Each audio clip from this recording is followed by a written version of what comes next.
नमस्कार, आप देख रहे हैं 1 बजे का कोरोना बुलेटिन। मैं हूं आपके साथ प्रीति रघुनंदन। इस वक्त की बड़ी खबर ये कि प्रधानमंत्री मोदी ने इस बात का ऐलान किया है कि 3 मई तक लॉकडाउन को आगे बढ़ाया जाएगा। इसके साथ ही लॉकडाउन के दौरान और सख्ती करने का भी फैसला लिया गया है ताकि कोरोना के खिलाफ जंग को जीता जा सके। साथियों, सारे सुझावों को ध्यान में रखते हुए ये तय किया गया है कि भारत में लॉकडाउन को अब 3 मई तक और बढ़ाना पड़ेगा। यानी 3 मई तक हम सभी को, हर देशवासी को लॉकडाउन में ही रहना होगा। इस दौरान हमें अनुशासन का उसी तरह पालन करना है जैसे हम करते आ रहे हैं। मेरी सभी देशवासियों से ये प्रार्थना है कि अब कोरोना को हमें किसी भी कीमत पर नए क्षेत्रों में फैलने नहीं देना है। स्थानीय स्तर पर अब एक भी मरीज बढ़ता है तो ये हमारे लिए चिंता का विषय होना चाहिए। कहीं पर भी कोरोना से एक भी मरीज की दुखद मृत्यु होती है तो हमारी चिंता और बढ़नी चाहिए। और इसलिए हमें हॉटस्पॉट्स को इंगित करके पहले से भी ज्यादा, बहुत ज्यादा सतर्कता बरतनी ही होगी। तो देश में लॉकडाउन को 3 मई तक के लिए बढ़ा दिया गया है। इसके साथ ही पीएम मोदी ने देशवासियों से 7 अपील भी की है, जिसमें उन्होंने बुजुर्गों को घर में ही सुरक्षित रखने और कोरोना योद्धाओं के सम्मान करने की बात कही। मैं आपका साथ मांग रहा हूं, 7 बातों में आपका साथ। पहली बात, अपने घर के बुजुर्गों का विशेष ध्यान रखें। विशेषकर ऐसे व्यक्ति जिन्हें पुरानी बीमारी हो, उनकी हमें एक्स्ट्रा केयर करनी है। उन्हें कोरोना से बहुत बचाकर रखना है। दूसरी बात, लॉकडाउन और सोशल डिस्टेंसिंग की लक्ष्मण रेखा का पूरी तरह पालन करें। घर में बने फेस कवर या मास्क का, और वो भी घर में बने हुए, उनका अनिवार्य रूप से उपयोग करें। तीसरी बात, अपनी इम्यूनिटी बढ़ाने के लिए आयुष मंत्रालय द्वारा जो निर्देश दिए गए हैं उसका अगर हम पालन करें, गर्म पानी है, काढ़ा है, इनका निरंतर सेवन करें। चौथी बात, कोरोना संक्रमण का फैलाव रोकने में मदद करने के लिए Aarogya Setu mobile app, Aarogya Setu mobile app जरूर डाउनलोड करें।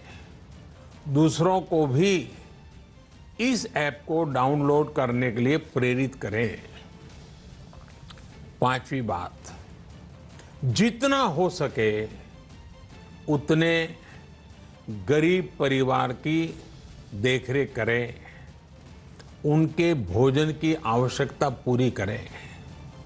छठी बात, आप अपने व्यवसाय, अपने उद्योग में अपने साथ काम करे लोगों के प्रति संवेदना रखें, किसी को नौकरी से न निकालें।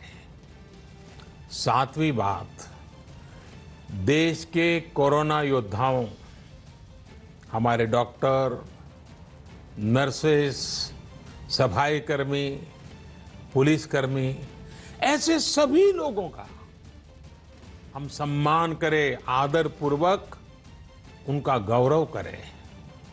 साथियों, इन 7 बातों में आपका साथ, ये सप्तपदी विजय प्राप्त करने का मार्ग है। और इस वक्त हमारे साथ हरियाणा के डिप्टी सीएम दुष्यंत चौटाला जुड़ रहे हैं। दुष्यंत जी, नेटवर्क 18 पर आपका स्वागत है। प्रधानमंत्री मोदी ने 3 मई तक लॉकडाउन को बढ़ाया है। हरियाणा सरकार, हरियाणा कितना तैयार है इसके लिए? पूरी तौर पर प्रीति तैयार है और हमने साथ में जिस तरीके से प्रधानमंत्री ने कहा है कि 20 तारीख के बाद लॉकडाउन फेज के अंदर हम ज़िंदगी को धीरे धीरे जिस एरिया में संक्रमण नहीं बढ़ा उस एरिया में खोलने का प्रयास करेंगे। और हमारी इसके ऊपर निरंतर इंडस्ट्री के लोगों के साथ भी बैठकें चल रही है, क्योंकि आज एसेंशियल कमोडिटीज़ के साथ साथ जो हमारे ज़रूरियात की चीज़ें हैं उसकी भी कहीं ना कहीं, क्योंकि लगभग 21 दिन का ये समय हो चुका है, कमी आने लगी है, तो उनको बैक टू नॉर्मल लाना पड़ेगा। और उसके लिए निरंतर हरियाणा सरकार गंभीरता के साथ हर वर्ग से चर्चा भी कर रही है, चाहे हमारे शेल्टर होम्स हो, चाहे क्योंकि अब राइप सीज़न है रबी का, उसके अंदर हमारे फार्मर को मंडी तक लाने की बात हो। हमने पिछली बार से भी 3-3, 4-4 गुना ज़्यादा परचेज सेंटर्स बनाए हैं और उसके अंदर किसान भी बढ़ चढ़ कर हमारा साथ दे रहा है कि स्टैगर्ड तरीके में वो मंडियों में आएगा और आकर अपनी फसल को देकर जाएगा। वहीं जिस तरीके से ईंट भट्टे हैं उसके अंदर लगभग 3 लाख के आसपास हमारी लेबर बैठी है। आज हमारी कंस्ट्रक्शन साइट्स के ऊपर 31,000 के आसपास लेबर बैठी है, तो उनको भी दिन प्रतिदिन की ज़रूरियात की चीज़ें हम उपलब्ध करा रहे हैं। मगर उनके साथ साथ उनकी धीरे धीरे वर्किंग की शुरुआत करी जाए, सोशल डिस्टेंसिंग मेंटेन करी जाए। जिस तरीके से प्रधानमंत्री ने कहा कि 20 तारीख तक सख्ती बरतनी पड़ेगी, आज हम 10,000 का आंकड़ा पार कर चुके हैं और वो गंभीरता के संकेत देता है और उसके प्रति एक एक नागरिक को मजबूती से सोचना भी पड़ेगा और सरकार का साथ देना भी पड़ेगा। दुष्यंत जी, लगातार इस तरह की जानकारी आ रही है हरियाणा को लेकर कि 4 जिले रेड हैं, जोन में आते हैं, जो 2 ग्रीन में हैं, 16 ऑरेंज जोन में आ रहे हैं, धारा 144 लागू है। लेकिन इस बीच जैसा आप भी अभी कह रहे थे कि कुछ दफ्तर खुल सकते हैं, क्या आप उन्हें चिन्हित कर सकते हैं कि ये एरिया हैं जिनको हम खोलने पर विचार कर रहे हैं सोशल डिस्टेंसिंग का ध्यान रखते हुए? प्रीति, बिल्कुल हरियाणा को हमने 3 जोन में बांटा है, रेड, ऑरेंज, ग्रीन, जिसके अंदर रेड केवल मात्र जिले तक सीमित नहीं है। हम उसको और इंटेंसिफाई कर उसको हम ब्लॉक लेवल तक लेके जा रहे हैं। लगभग 140 के आसपास हमारे ब्लॉक्स हैं और प्रत्येक ब्लॉक की दिन प्रतिदिन मॉनिटरिंग करी जा रही है। और जिस ब्लॉक के अंदर अगर कोई केस आज तक आया नहीं है तो उसको हमने ग्रीन टैग किया है। जहाँ कोई हमें लगता है कि फॉरेन ट्रैवल हिस्ट्री थी किसी की, उसको ऑरेंज में डाला हुआ था। मगर अगर अब तक इस पूरे अरसे में कोई फॉरेन हिस्ट्री के आदमी को भी कोविड-19 के संकेत नहीं दिखे हैं, तो अब उसको हम धीरे धीरे ग्रीन की ओर लेकर जाएंगे, मगर बहुत क्लोज मॉनिटरिंग के साथ। हमने हर डिस्ट्रिक्ट लेवल पर डिप्टी कमिश्नर के साथ साथ एक सीनियर IAS IPS अफसर की जिम्मेवारी भी लगा रखी है कि हर चीज़ को मॉनिटर करता रहे। बेसिक एसेंशियल आइटम में जो 25 आइटम हमने रखे हैं, एक भी ऐसा आइटम नहीं है जिसके 10% से ज़्यादा इन्फ्लेशन प्राइजेज में हमें देखने को मिली। कई जगह दूध की दिक्कतें आ रही थी, वहाँ हमारी गवर्नमेंट एजेंसी वीटा ने भी दिन प्रतिदिन वो मूलभूत चीज़ें पहुँचाई है। और जहाँ लॉकडाउन है, जहाँ रेड एरिया है, वहाँ तो हमने बसेस के अंदर की सीट्स हटाकर मोबाइल मार्केट बनाकर हर व्यक्ति के घर तक चीज़ें पहुंच जाए, ये व्यवस्था भी बनाने का काम किया है। दुष्यंत जी, यहाँ पर मैं गुरुग्राम का खास तौर पर जिक्र करना चाहूँगी। क्या जिस दफ्तर के खुलने की हम बात कर रहे हैं उनमें गुरुग्राम की वो मल्टीनेशनल कंपनीज भी हैं? क्योंकि आपको हम अगर एक उससे देखें तो गुरुग्राम हब है इंडस्ट्रियल एरिया का और सबसे बड़ा मारुति का प्लांट भी वहाँ पर है। तो आप अगर स्पेसिफिक तौर पर गुरुग्राम को लेकर कोई रणनीति बनाई है हरियाणा सरकार ने, तो उस बारे में बताएं। देखिए, गुड़गांव बड़ा वाइडली स्प्रेड एरिया है। गुड़गांव का एक हिस्सा मानेसर है जो अभी रेड जोन में नहीं आया, मगर उसी तरीके से जो गुरुग्राम है, बादशाहपुर है, सोना की बेल्ट है, इसके अंदर बिल्कुल हमें केसेस बहुत बड़ी मात्रा में मिले हैं। मगर उसके ऊपर प्लानिंग हम कर रहे हैं। हमने एसोचैम के, CII के, इंडस्ट्री के और साथियों के साथ भी चर्चा करी है और हम इसको सोशल डिस्टेंसिंग जहां मेंटेन हो, जहां 30% लेबर पर लॉक इन कर कर अगर कोई इंडस्ट्री चल सकती है तो उसके बारे में उन लोगों के पहले हमने राय ली है, उनसे उनकी एक प्लानिंग मंगाई है, उसको स्टडी कर कर फेस्ड मैनर में ही गुड़गांव जैसे एरिया को हम खोलने का काम करेंगे। अच्छा, गुड़गांव के अलावा पलवल, नूंह और फरीदाबाद को रेड जोन में रखा गया है, तो यहाँ पर किस तरह की पाबंदियां या किस तरह की सख्ती देखने को मिल सकती है? प्रीति, जैसे पलवल का एरिया है, पलवल 3 हमारे बड़े शहर कस्बों में बसा हुआ है। पलवल है, होडल है और हथीन है। हथीन के अंदर अधिकतम केसेज आए हैं, वहीं पलवल और होडल के अंदर केसेज नहीं मिले। फरीदाबाद की जहाँ बात करें तो फरीदाबाद का जो रूरल एरिया है, पिरथला है, बल्लभगढ़ है, वहाँ केसेस की मात्रा नामात्र के बराबर है। अर्बनाइज्ड एरिया में ज़्यादा है। नूंह के अंदर भी हमारे 2 ब्लॉक्स हैं जिसके अंदर ये संक्रमित लोग मिले हैं। तो उसको देखते हुए हमने अभी डिप्टी कमिश्नर से रिपोर्ट मंगाई है, इंडस्ट्री के लोगों से, वहाँ GM इंडस्ट्रीज़ अपने लेवल पर चर्चा कर रहे हैं। दोनों हमारे इंडस्ट्री विभाग भी, HSIDC भी निरंतर इसकी मॉनिटरिंग कर रहा है। अगर लगता है 20 नहीं 25, 25 नहीं 30, हमें फेस्ड मैनर में ही सब कुछ खोलना पड़ेगा। बैक टू लाइफ, एक दिन में लाइफ बैक टू नॉर्मल नहीं आ सकती। ये हर नागरिक को आज समझ आ चुका है कि किस तरीके से अमेरिका ने लॉकआउट नहीं किया था और उसका कारण आज आप अमेरिका के अंदर डेथ रेट्स देखिए, आप दुनिया में सबसे ज़्यादा है, इफेक्टेड लोग दुनिया में सबसे ज़्यादा है। हम तो 130 करोड़ की आबादी का देश है। अगर हमारे बीच में ये वायरस इस प्रकार से फैलता है तो और ज़्यादा रिस्क हमारे नागरिकों के लिए हम कहीं ना कहीं पैदा कर पाएंगे। एक और विषय है जिस पर इधर कुछ राज्यों से भी खबरें आ रही हैं, वो है दुष्यंत जी, शराब के प्रोडक्शन को लेकर क्या हरियाणा सरकार भी इस पर विचार कर रही है? कोई रणनीति, कोई रोड मैप बनाया है उन्होंने? प्रीति, बहुत अच्छा सवाल है आपका। कई दिन हो गए, बड़े क्रिटिसिज्म भी मीडिया के माध्यम से हमें झेलना पड़ रहा है। मैं 2 चीज़ आपको क्लैरिटी बताना चाहूँगा। एक है कि लिकर वेंड्स खोलने की बात और दूसरी है शराब की प्रोडक्शन की बात। बहुत से लोगों को आज तक ये नहीं पता, जो इसको क्रिटिसाइज़ करते हैं, कि आज आपके सैनिटाइज़र का जो बेस है, आप किसी भी सैनिटाइज़र के पीछे पड़ेंगे तो उस पर IP लिखा होगा, IP 60%, 70%, वो सब ENA है जो डिस्टिलरीज से बनता है। हरियाणा प्रदेश में 70 लाख प्रूफ लीटर जब लॉकडाउन शुरू हुआ था, हमारे पास ENA था और 2 लाख, 1.5 लाख, 3 लाख तक की कैपेसिटी में दिन प्रतिदिन सैनिटाइजर्स के लिए यूज़ हुआ। हम दिल्ली को भी सप्लाई करते हैं, हम हिमाचल को भी सप्लाई करते हैं। आज ज़रूरी है कि हमें एथेनॉल की प्रोडक्शन और ENA की प्रोडक्शन को दोबारा सुचारू रूप से चलाना पड़ेगा और उसके लिए हमें जो रॉ मटेरियल है वो भी उड़ीसा से, बिहार से, वेस्ट बंगाल से मंगाना पड़ता है। हमने तो और प्रदेशों के सेक्रेटरी से भी आग्रह करिए कि रॉ मटेरियल की सप्लाई निरंतर हो, कि हम ENA बनाए, कि हमारे जो हेल्थ सेक्टर में आज के दिन सैनिटाइजर्स की ज़रूरत है उसके लिए कहीं भी आज हमारे ENA कम ना पड़े। मेरे पास स्वयं पत्र दिल्ली के सेक्रेटरी का आया, हिमाचल के सेक्रेटरी का आया, जो मांग कर रहे हैं कि हमारे एथेनॉल की जो ENA की सप्लाई है उसको खोला जाए। जहां पर लिकर वेंड्स की बात है, हरियाणा प्रदेश ने लॉकडाउन के पीरियड के लिए लिकर वेंड्स को बंद किया था। अगर ज़रूरत पड़ती है तो उसके लिए कोई हमें ज़रूरत नहीं है कि हम 14 को, 20 को, 25 को खोलेंगे। 3 तारीख तक का भी हम इंतज़ार कर सकते हैं, मगर ENA की प्रोडक्शन जो है उसको हम सुचारू रूप से चालू रखेंगे।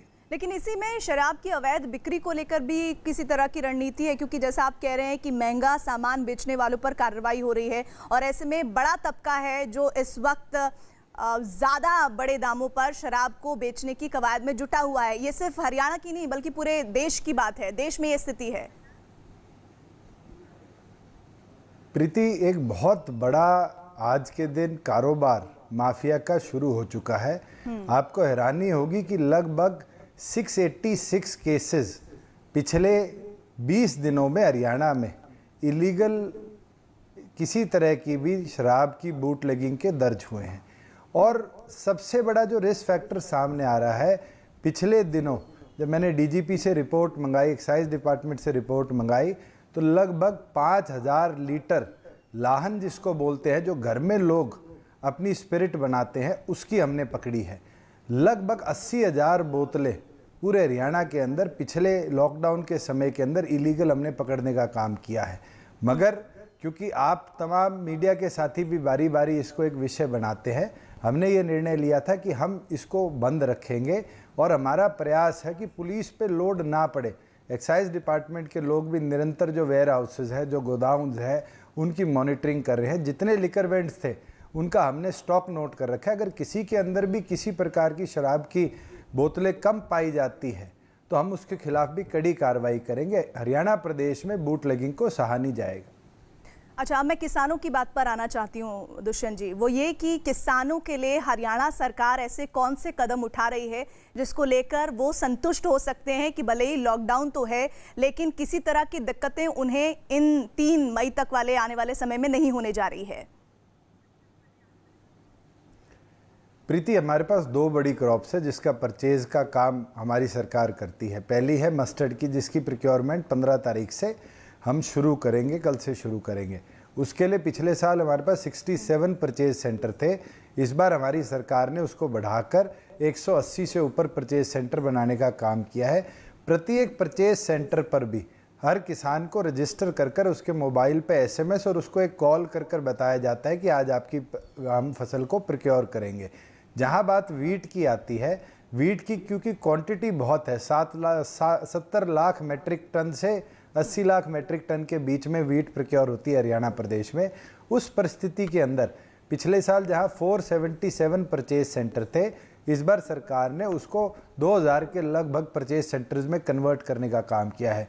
लेबर एक समस्या है, मगर हमने किसानों से भी आग्रह किया है कि अपनी फसल को धीरे धीरे स्कैटर्ड तरीके में वो मंडियों में लेकर आए। एक दिन में हमने एक मंडी के अंदर लगभग 50 से 100 वीट के किसानों की प्रोक्योरमेंट की प्लानिंग करी है, जिसका मतलब 10 से 20 हज़ार किसान अपनी फसल को एक दिन में बेच पाएंगे। मगर उसको स्ट्रैगर करने के अंदर जहां सरकार अपना काम कर रही है, वहीं आज किसान भी बिल्कुल इसको समझा बैठा है कि इस महामारी से अगर देश को बचाना है तो मुझे भी अपने हिस्से का योगदान देना पड़ेगा।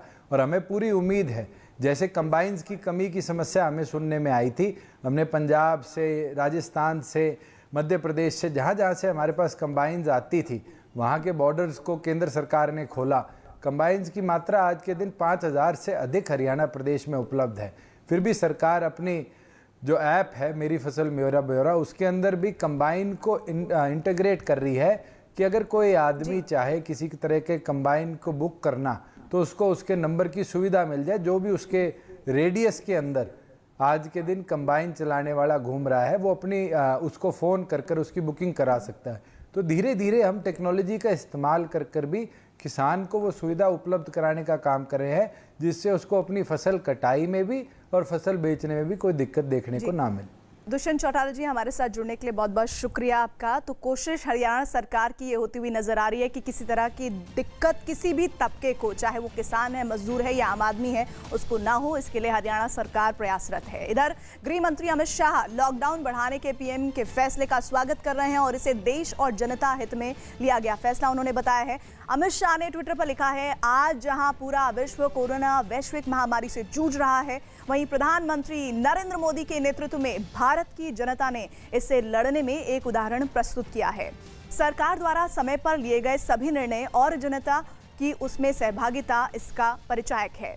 आज प्रधानमंत्री नरेंद्र मोदी द्वारा कोविड-19 को फैलने से रोकने और इसको समाप्त करने के लिए देश भर में किए गए लॉकडाउन को 3 मई तक बढ़ाने का निर्णय भारत और भारतवासियों के जीवन और उनकी रक्षा के लिए लिया गया निर्णय है। इसके लिए मैं प्रधानमंत्री का हृदय से आभार व्यक्त करता हूं। और इस बीच बीजेपी सांसद मनोज तिवारी ने प्रधानमंत्री नरेंद्र मोदी के लॉकडाउन को बढ़ाने के फैसले का स्वागत किया। उनका कहना है कि कोरोना को हराने के लिए इन हालात में लॉकडाउन को बढ़ाना बेहद जरूरी है। उम्मीद है कि भारत इस जंग को जीत लेगा। लॉकडाउन की अवधि 3 मई तक बढ़ा दी गई है देश भर में पीएम मोदी के ऐलान के बाद। और हमारे साथ बात करने के लिए मनोज तिवारी जी हैं, बीजेपी सांसद। सर, अब आप किस तरीके से इस पूरे फैसले को देखते हैं? ये फैसला बहुत अच्छा है, बहुत ही स्वागत योग्य है। और जिस क्रिटिकल पोजीशन से इस समय हम कोरोना वायरस से जंग लड़ रहे हैं, कोविड-19 से, उसमें 3 मई तक का ये लॉकडाउन बढ़ाया जाना ये बहुत ही अच्छा कदम है। और 20 अप्रैल तक जैसा प्रधानमंत्री जी ने कहा कि हम कुछ क्षेत्रों में कुछ लोगों को राहत दी जा सकती है, लेकिन वो 20 अप्रैल में एक हफ्ता अगला बहुत इम्पोर्टेंट है, लोग उसका पालन करें और उस आधार पे जो छोटी मोटी किसी को राहत मिल जाएगी वो भी बहुत इम्पोर्टेंट है। और इधर बीजेपी के नेता जफर इस्लाम ने कहा है कि प्रधानमंत्री की प्राथमिकताओं को हम सभी को नागरिकों को मानना चाहिए, उसका पालन करना चाहिए, क्योंकि ये बेहद जरूरी है। प्रधानमंत्री जी ने आज देश को संबोधित किया और अपने संबोधन में 2 प्राथमिकता बिल्कुल साफ जाहिर की। पहली प्राथमिकता जो सब देश के हर नागरिक की जान उनके लिए एक प्राथमिकता है, सबसे बड़ी प्राथमिकता है, उसका उन्होंने ध्यान दिया। दूसरी तरफ जहां गरीब तबके के लोग, डेली वेजर जो रोज दिहाड़ी मजदूर है, जो रोज कमाते हैं, उनके भी इंटरेस्ट को ध्यान रखते हुए ऐसे संकेत दिए कि एक नई गाइडलाइन आएगी जो कि 20 अप्रैल से कुछ लोगों को काम करने की इजाज़त होगी। लेकिन ऑफ कोर्स ये भी होगी सिर्फ सेफ्टी नेट के साथ, और बहुत सारे सेफ्टी नेट होंगे, पॉलिसी मेजर्स होंगे जिसके तहत ये काम करने की इजाज़त दी जाएगी। और इधर दिल्ली के मुख्यमंत्री अरविंद केजरीवाल ने ट्वीट करके जानकारी दी है कि प्रधानमंत्री ने लॉकडाउन का पालन करने के लिए ये मापदंड तय किए हैं। दिल्ली में उनका पूरी तरह से पालन किया जा रहा है। तो अरविंद केजरीवाल का ट्वीट आपको दिखा रहे हैं। दिल्ली में पीएम के बताए लॉकडाउन के निर्देशों का पूरी तरह से पालन हो रहा है। दिल्ली के मुख्यमंत्री अरविंद केजरीवाल ने ये ट्वीट किया है। और इधर यूपी के डिप्टी सीएम केशव प्रसाद मौर्य ने राज्य में कोरोना पर लगाम लगाने में मदद के लिए अलग अलग जगहों पर छिपे तबलीगी जमात के लोगों से सामने आकर अपनी जांच करवाने की अपील की है। उन्होंने तबलीगी जमात के लोगों की वजह से यूपी में हालात बिगड़ने की बात कही। तबलीगी जमात के लोगों के कारण से कुछ स्थानों पर हमारे चिकित्सकों को भी, हमारे पुलिस और प्रशासन को भी समस्या का सामना करना पड़ा था, लेकिन उस पर कठोर कार्रवाई भी करेंगे। और ये जहां कहीं भी छिपे हैं, हम न्यूज़ 18 के माध्यम से समाज से अपील करते हैं, कहीं छिपे हैं, आपकी जानकारी है तो आप स्थानीय प्रशासन को सूचना दीजिए, क्योंकि वह संक्रमण ना हिंदू देखता है, ना मुसलमान देखता है, ना राजनीतिक दल देखता है, वो किसी को भी चपेट में लेगा। और इधर लोक जनशक्ति पार्टी के युवा नेता चिराग पासवान ने प्रधानमंत्री नरेंद्र मोदी के देश भर में लॉकडाउन को 3 मई तक बढ़ाने के फैसले को सही कदम बताया। चिराग पासवान का कहना है कि वो पहले से ही लॉकडाउन को आगे बढ़ाने के हक में थे। कोरोना को हराने के लिए लॉकडाउन और सोशल डिस्टेंसिंग बेहद जरूरी है। लोक जनशक्ति पार्टी की तरफ से और मैं खुद अपनी तरफ से भी प्रधानमंत्री जी के द्वारा लिए गए इस फैसले का स्वागत करता हूं, मजबूती से इसका समर्थन करता हूं। कुछ दिन पूर्व जब सर्वदलीय बैठक भी हो रही थी, उस वक्त भी लोक जनशक्ति पार्टी की तरफ से उस सर्वदलीय बैठक में वीडियो कॉन्फ्रेंसिंग के माध्यम से यही आग्रह प्रधानमंत्री जी से किया गया था कि अभी ज़रूरत है कुछ दिन और इस लॉकडाउन को बढ़ाने की। हम लोगों ने देखा है, रिपोर्ट्स भी दर्शाती हैं कि लॉकडाउन अगर नहीं होता तो शायद स्थिति और बहुत ज़्यादा भयावह हो जाती। और महाराष्ट्र के पालक मंत्री असलम शेख का कहना है कि उद्योग धंधों को वापस पटरी पर कैसे लाया जाए, अब ये देखने की ज्यादा जरूरत है, क्योंकि अगर बड़े बड़े उद्योग नहीं खुलेंगे तो देश को आगे चलकर मुश्किलों का सामना करना पड़ सकता है। कोरोना से इस जंग की घड़ी में लोगों के सामने ये नया चैलेंज है। साथ ही इस बात का भी ध्यान रखने की जरूरत है कि लोग भुखमरी से न मरे। तो जो जिले जहाँ पे बिल्कुल कोरोना वायरसेस का कोई इफेक्ट नहीं हुआ है, वो और इंडस्ट्री को किस तरीके से वापस स्ट्रीमलाइन पे लाया जाए, इसको देखने की बहुत ज़रूरत है। मुझे लगता है कि महाराष्ट्र सरकार जिन जिलों के अंदर बिल्कुल कोरोना का फैलाव नहीं हुआ होगा, उस जिले को डेफिनेटली कुछ दिनों के बाद खोलने का काम करेगी। साइमल्टेनियसली जो उद्योग हैं जो अभी बंद पड़े हैं, और जो बड़े बड़े उद्योग जिस तरीके से केंद्र सरकार ने जो आदेश भी नया निकाला है, जहाँ पे सोशल डिस्टेंसिंग रख के काम कर सकते हैं, वो सारे उद्योगों को खोलना भी ज़रूरी। बड़े बड़े उद्योग अगर नहीं खुलेंगे तो फिर आगे जो है देश की इकोनॉमी जो है बहुत ही बड़े खतरे पे आएगी। जेडीयू ने भी लॉकडाउन बढ़ाए जाने के फैसले को सही ठहराया है। प्रधानमंत्री नरेंद्र मोदी जी ने आज राष्ट्र के अभिभावक के रूप में जो देश को संदेश दिया है, वो बेहद मार्मिक, मर्मस्पर्शी और उत्साहवर्धक भी है। उन्होंने ये कहा कि अर्थव्यवस्था लोगों की जान से ज़्यादा महत्वपूर्ण नहीं है। कई क्षेत्रों में उन्होंने किसानों और मजदूरों के लिए रियायत का ऐलान भी किया, और साथ ही साथ उन्होंने 19 दिनों के इस लॉकडाउन का सख्ती से पालन करने की बात कही। हमारी पार्टी उनके इस संदेश का स्वागत करती है। और पीएम मोदी ने देश के नाम संदेश देने के बाद ट्विटर पर अपनी प्रोफाइल तस्वीर बदल दी है और घर में बने मास्क के साथ तस्वीर डाली है। पीएम मोदी लगातार घर में बने मास्क पर जोर दे रहे हैं और आज जब उन्होंने अपने संबोधन की शुरुआत की तब भी वो इसी तरह से आए थे और ये उसी दौरान की तस्वीर है जो उनके प्रोफाइल पर अब बदल कर लगा दी गई है। पीएम मोदी ने देश के नाम संदेश देने के बाद तस्वीर ट्विटर पर प्रोफाइल वाली बदल दी है और घर में बने मास्क के साथ तस्वीर डाली है। पीएम मोदी लगातार घर में बने मास्क पर जोर दे रहे हैं और इसीलिए उन्होंने इस तस्वीर को अब अपनी प्रोफाइल तस्वीर बना लिया है। तो इस बीच ये तस्वीर लगातार लोगों के बीच बातचीत का केंद्र जरूर बनी है कि बड़ा संदेश प्रधानमंत्री इस तस्वीर के जरिए देना चाहते हैं। प्रधानमंत्री नरेंद्र मोदी ने आज देश को संबोधित करते वक्त जिस कपड़े से अपना चेहरा ढका था वो मणिपुरी गमछा है।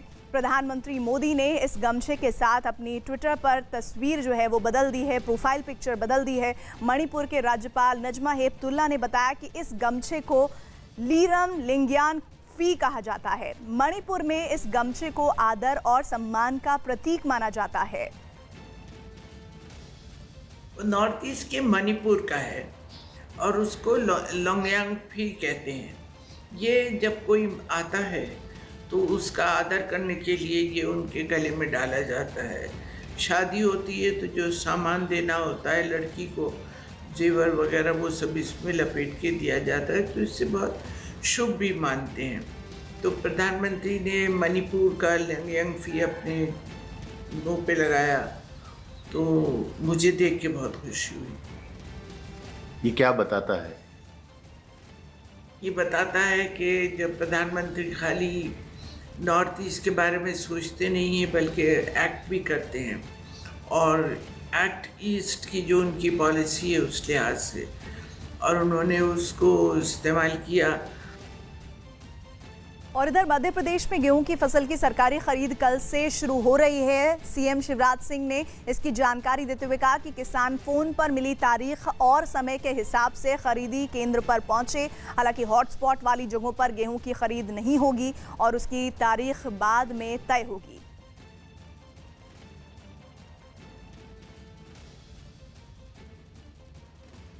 इस बीच लॉकडाउन पर गुजरात से बड़ी खबर आ रही है। गुजरात सरकार अगले सोमवार से राज्य में उद्योगों को शुरू करने पर फैसला ले सकती है।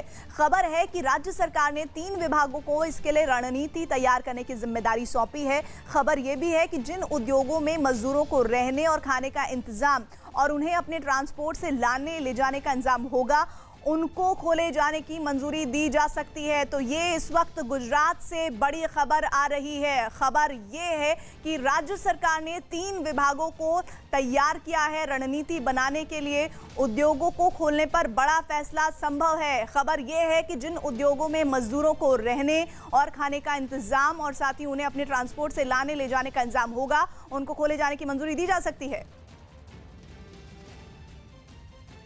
राजस्थान में भीलवाड़ा में कोरोना वायरस से बचाव के लिए शहर में सैनिटाइजेशन का काम जोरों पर है। इसके लिए खास 2 मशीनें लाई गई हैं। अब तक जहां गली गली जाकर कर्मचारी की मदद से सैनिटाइजेशन का काम चल रहा था तो अब मशीन से ये काम और आसान हो गया है। खास बात यह है कि मशीन शहर की संकरी गलियों में भी आसानी से पहुंच सकती है और कम वक्त में काम पूरा हो जाता है। भीलवाड़ा में सैनिटाइजेशन मशीन की तस्वीर इस वक्त देख रहे हैं आप। और राजस्थान के भीलवाड़ा में एक महिला पुलिसकर्मी को अपनी 7 साल की बेटी को घर में बंद कर ड्यूटी करने जाना पड़ता है। महिला पुलिस का पति भी स्वास्थ्य विभाग में कंपाउंडर है और 2 हफ्तों से घर से दूर कोरोना संक्रमित लोगों की सेवा में जुटा है। तो वहीं सरोज नाम की महिला कांस्टेबल एक तरफ अकेले बेटी को संभालती है, साथ ही उसे ताले में बंद कर 8 घंटे की ड्यूटी पर जाना पड़ता है। हस्बैंड मेरे चिकित्सा विभाग में हैं और वो कोरोना से जंग लड़ रहे हैं, पेशेंट को देख रहे हैं और मैं राजस्थान पुलिस में होकर देश की सेवा में लगी हुई हूँ ताकि मैं आम जनता को मैं बचा सकूँ और इनको समझा सकूँ कि घर में रहो तो सुरक्षा है अपनी। और हमें पब्लिक भी पूरा कॉन्फिडेंस के साथ हमारी सहयोग करती है, हमारी बात मानती है। घरों में रहते हैं वो लोग। ड्यूटी पे जाते हो तो बच्ची का डर नहीं सता था? बच्ची का डर तो खैर रहता, माँ है तो माँ होने के नाते थोड़ा डर तो रहता है, लेकिन फिर भी सीने पे पत्थर रख के हम सोचते हैं कि पहले देश है, उसकी सेवा है। मेरी मम्मा ड्यूटी करती है, मेरे डैडी भी ड्यूटी करते हैं। मम्मा मुझे ताले में रखती है। तो आपको डर नहीं लगता अकेले? नहीं। क्या करते हो आप फिर? मैं थोड़ी देर पढ़ लेती हूँ और थोड़ी देर टीवी देख लेती हूँ। अगली खबर उत्तर प्रदेश के गाजीपुर से है, जहां कोरोना के खिलाफ जंग लड़ रहे पुलिसकर्मी, सफाई कर्मी और स्वास्थ्य सेवाओं से जुड़े लोगों को नाश्ता बांटा गया। कुछ युवा 31 मार्च से मोबाइल किचन चला रहे हैं, जो जरूरतमंद लोगों को खाने पीने की व्यवस्था कर रहे हैं। नाश्ता बांटने वाले लोगों ने दावा किया कि वो हर दिन अलग अलग नाश्ता बनाकर कोरोना योद्धाओं को देते हैं, क्योंकि पुलिस और मेडिकल सेवाओं से जुड़े लोग लगातार कोरोना से लड़ रहे हैं। अपनी जान को खतरा में डालते हुए लोग ड्यूटी पर तैनात हैं।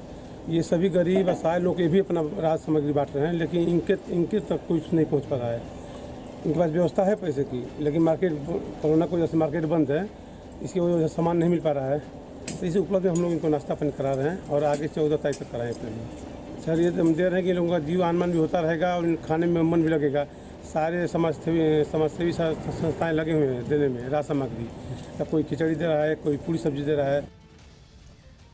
झारखंड के सरायकेला से खबर, जहां जिला प्रशासन ने पुलिस कर्मियों को मास्क बांटे। ये मास्क जिला पंचायती राज विभाग की ओर से दिए गए। यही नहीं, जिला पंचायती राज विभाग के कर्मचारी गांव-गांव जाकर भी लोगों को मास्क देंगे, साथ ही लॉकडाउन का पालन करने की अपील भी करेंगे। यही नहीं, कर्मचारी लोगों को कोरोना से बचने के लिए सोशल डिस्टेंसिंग के बारे में भी समझाएंगे। पंचायत विभाग से जो हम लोग काम कर रहे हैं कि यहाँ पर जितना गरीब आदमी हैं गांव के हैं, तो लोग में हम लोग मास्क वितरण कर रहे हैं और इसका कोरोना के अगेंस्ट में जो जागरूकता जो है वो फैलाने का कोशिश कर रहा हूँ। गुजरात के नर्मदा में एक महिला पुलिसकर्मी 8 महीने की गर्भवती होने के बाद भी ड्यूटी कर रही है। कोरोना की वजह से उन्होंने छुट्टी नहीं ली और ड्यूटी पर आ रही हैं। महिला पुलिसकर्मी का मानना है कि जब उनके साथी पुलिसकर्मी दिन रात कोरोना के खिलाफ लड़ाई लड़ रहे हैं, ऐसे में वो घर पर नहीं बैठ सकती। उन्होंने लोगों से मास्क लगाने और हाथों को सैनिटाइज करने की अपील भी की।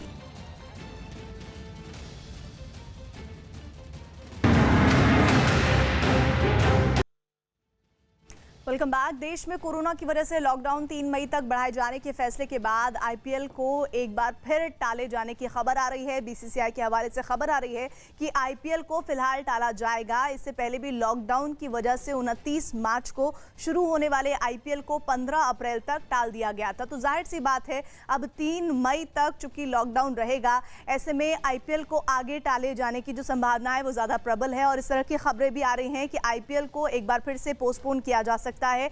बीसीसीआई के हवाले से ये जानकारी है कि आईपीएल को फिलहाल आगे बढ़ाया जा सकता है। इससे पहले भी लॉकडाउन की वजह से आपको याद है कि 29 मार्च को शुरू होने वाले आईपीएल को 15 अप्रैल तक टाल दिया गया था। इस बीच खबर पश्चिम बंगाल के आसनसोल से है, जहां पुलिस और गांव वालों के बीच झड़प में 20 लोग घायल हो गए। बताया जा रहा है कि कोरोना रिपोर्ट नेगेटिव पाए जाने के बाद 19 लोगों को आइसोलेशन सेंटर से छोड़ा गया, लेकिन गांव वालों ने उन्हें रोक दिया और पुलिस पर पथराव भी किया। पहले हमले के दौरान पुलिस वाले घायल भी हुए हैं। आशिका हमारे साथ जुड़ रहे हैं। आशिका, बंगाल के आसनसोल से खबर, पुलिस अपना काम कर रही है लेकिन इस तरह की घटनाएं हो रही हैं, फिलहाल स्थिति क्या है? जी बिल्कुल, देखिए गांव के जो लोग थे उनके अंदर डर भरा हुआ था जब ये इन लोगों को क्वारंटाइन सेंटर, जो सरकारी क्वारंटाइन सेंटर है, वहां से छोड़ दिया गया। इनकी रिपोर्ट नेगेटिव आई। गांव वालों ने इन लोगों को वापस इनके घरों में जाने नहीं दिया, गांव में घुसने नहीं दिया। जब पुलिस वहां पर पहुंची इन लोगों को उनके घरों पर जाने के लिए कहने लगी वहां लोगों से, तो वहां पर झड़प हो गई। और खबर ये भी आ रही है कि पुलिस के ऊपर पथराव किया गया है जमकर, जिसमें कई पुलिस वाले घायल हुए हैं। जो थाना प्रभारी हैं जामुरिया थाना के, जहां पर ये घटना हुई है, थाना प्रभारी भी घायल हैं और अस्पताल में भी भर्ती हैं। इसके अलावा जो लोग थे वहां पर, उन पर भी पुलिस ने कार्रवाई की और डंडे बरसाए हैं, जिसमें लोगों को भी चोटें आई हैं। आशिका, इतना तनाव क्यों बढ़ गया? क्योंकि अगर नेगेटिव रिपोर्ट आई थी, अगर पुलिस रोक रही थी, तो जाहिर तौर पर किसी तरह की बातचीत की भी गुंजाइश हो सकती थी। कहीं ना कहीं ये जो गांव के इलाके वहां। शुक्रिया अब इस पूरी बातचीत के लिए मनोज, धन्यवाद आपका। तो किसानों की हालत क्या है, खासतौर से टमाटर मार्केट में क्या किस रेट में बिक रहा है, ये आपने अंदाजा लगा लिया होगा। महज 2 रुपए किलो। और कोरोना की वजह से देश में लॉकडाउन को 3 मई तक के बढ़ाने के फैसले पर नरेंद्र मोदी के फैसले को लगातार स्वागत किया जा रहा है। और एम्स के डायरेक्टर डॉक्टर रणदीप गुलेरिया का कहना है कि प्रधानमंत्री का फैसला बहुत जरूरी है। कोरोना के संक्रमण को फैलने से रोकने के लिए ये बेहद जरूरी कदम है। हम उनकी इस चेन को तोड़ने की कोशिशों में लगे हैं। इसके लिए जरूरी है कि सोशल डिस्टेंसिंग रखी जाए ताकि नए हॉटस्पॉट न बन सके। प्रधानमंत्री नरेंद्र मोदी ने आज देश में लॉकडाउन 3 मई तक बढ़ाने के ऐलान किया। हमारे साथ बात करने के लिए मौजूद हैं एम्स के डायरेक्टर प्रोफेसर रणदीप गुलेरिया जी। रणदीप सर, प्रधानमंत्री जी ने जो ये आदेश किया है 3 मई तक बढ़ाने का, और ये भी कहा है कि अभी तक बहुत ही सकारात्मक परिणाम आए हैं, इसे देखते हुए 3 मई तक बढ़ाया गया है। कैसे इस फैसले को देखते हैं? मेरा मानना है कि ये फैसला बहुत ज़रूरी है, क्योंकि जैसे हम कोरोना की लड़ाई लड़ रहे हैं तो ये लड़ाई जो है ये कम्युनिटी में लड़ी जाएगी। और एक बहुत बड़ा जो कदम है वो यही है कि हम इसका चेन ऑफ स्प्रेड, इसको फैलने से रोकें, ह्यूमन टू ह्यूमन ट्रांसमिशन रोकें। और उसको रोकने के लिए lockdown, social distancing, hand washing, ये 3 चीज़ें बहुत बहुत ज़रूरी हैं। और स्पेशली जो हॉटस्पॉट्स हैं, हॉटस्पॉट्स में क्वारंटाइन करना, लोगों को अंदर रहना, सोशल डिस्टेंसिंग करना बहुत ज़रूरी है, क्योंकि हम ये चाहते हैं कि केसेस कम हो, हॉटस्पॉट्स में आगे ना फैलें और नए हॉटस्पॉट्स ना बने। तो इस सब के लिए ये अगले कुछ दिन बहुत महत्वपूर्ण है और हमें ये लॉकडाउन सिंसियरली करना चाहिए। कई लोग इस लॉकडाउन को लाइटली लेते हैं। मेरा ये मानना है कि हम इस लॉकडाउन को एक पूरी तरह से अग्नि परीक्षा समझ के इसका पालन करें, क्योंकि तभी हम कोरोना की लड़ाई जीत पाएंगे। प्रोफेसर साहब, आपने हॉटस्पॉट की बात की, प्रधानमंत्री जी ने भी आज अपने भाषण में इनकी बात की और ये कहा कि ये चेक किया जाएगा कि 20 तारीख के आसपास, 20 अप्रैल को इन हॉटस्पॉट्स की क्या स्थिति है, उसका आकलन करने के बाद कुछ वित्तीय गतिविधियों को खोलने की अनुमति दी जा सकेगी। बिल्कुल, तो ये इसमें 2 चीज़ें बहुत ज़रूरी समझना है। एक तो कि हम केसेस कम करें, दूसरा जो इकोनॉमिक इम्पैक्ट है, स्पेशली जो गरीब वर्ग के लोग हैं, जो डेली वेजेस वाले हैं, जो घर बैठे हैं और जिनकी रोजी रोटी का सवाल है, उनको हम कैसे सपोर्ट कर पाएँ। तो जो ऐसे एरियाज़ हैं जहाँ पे केसेस बिल्कुल नहीं हैं या कम हैं, और वो हमारे सर्वे से पता चलता है कि ये यहाँ पे ये हॉटस्पॉट बिल्कुल नहीं है और यहाँ पे केसेस नहीं हैं, उन एरियाज़ में लिमिटेड अमाउंट में, और ये देखते हुए कि बाहर से वहाँ कोई ना आए, हम ये सोच सकते हैं कि वहाँ पे जो है लॉकडाउन को छत तक उठाया जाए, जिससे आम आदमी जो है काम कर पाए।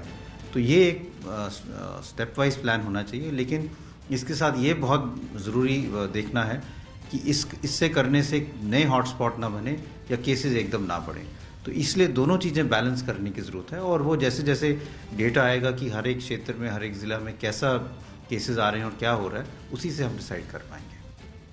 इधर राजस्थान के बारां में लॉकडाउन की वजह से बंद चल रही कृषि उपज मंडियां दोबारा खुल गई हैं, लेकिन लॉकडाउन के बावजूद वहां सोशल डिस्टेंसिंग का पालन बिल्कुल नहीं हो पा रहा। किसानों की सुविधा के लिए खोली गई मंडियों में किसानों, मजदूरों और व्यापारियों की भारी भीड़ नजर आई। इस दौरान यहां मौजूद लोग न तो मुंह पर मास्क लगाए नजर आए और न ही किसी ने हाथों में दस्ताने पहन रखे थे। साफ तौर पर इन मंडियों में सोशल डिस्टेंसिंग के नियमों की धज्जियां उड़ती नजर आईं। अगली खबर तमिलनाडु से है, जहां कोरोना से हुई मौत के बाद एक डॉक्टर का अंतिम संस्कार नहीं हो पा रहा है। चेन्नई में इस डॉक्टर का निधन हो गया था और स्वास्थ्य विभाग के अधिकारी जब उनके शव का अंतिम संस्कार कराने के लिए शवदाह गृह ले गए तो लोगों ने उनका विरोध करना शुरू किया। इसके बाद डॉक्टर के शव को वापस अस्पताल ले जाना पड़ा। हालांकि पुलिस ने लोगों को समझाने की कोशिश की, लेकिन जब लोग नहीं माने तो डॉक्टर के शव को अस्पताल के शवगृह में रखना पड़ा।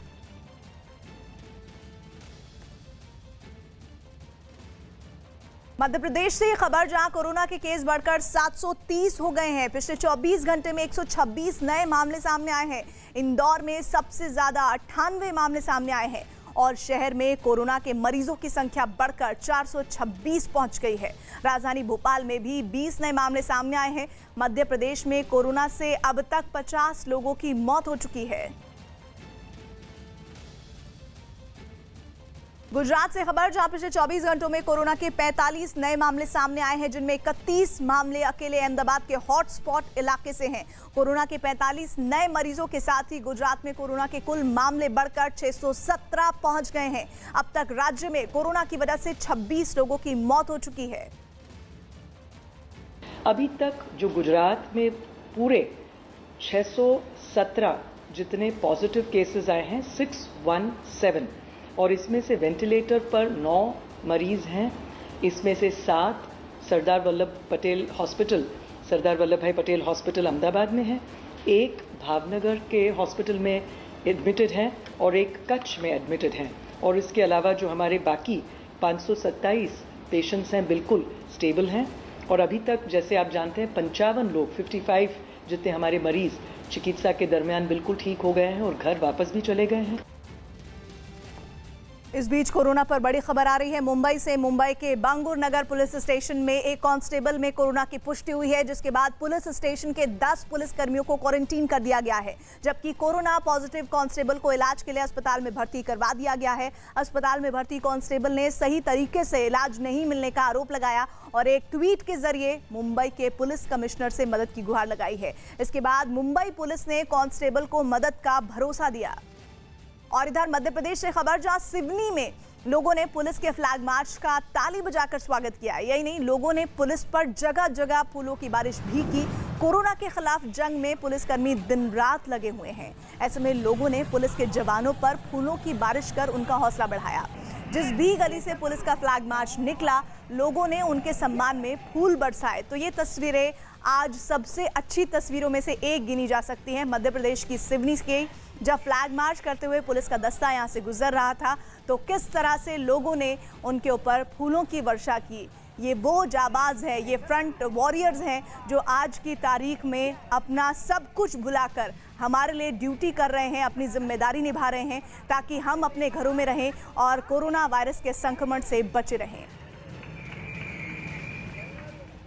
दिल्ली के नजफगढ़ से खबर, जहां 7 महिला पुलिसकर्मियों ने 10,000 मास्क तैयार कर दिए हैं। इन पुलिसकर्मियों ने अपनी ड्यूटी के बाद 3 घंटे मास्क ये तैयार किए हैं। सिर्फ 3 घंटे का समय इन्होंने लिया, जिससे ज़्यादा से ज़्यादा लोगों को ये मास्क दिए जा सके और उन्हें कोरोना की चपेट में आने से रोका जा सके।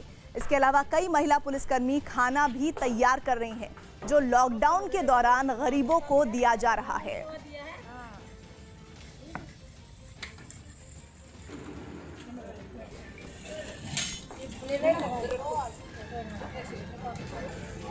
क्या सारे ही लगेंगे क्या?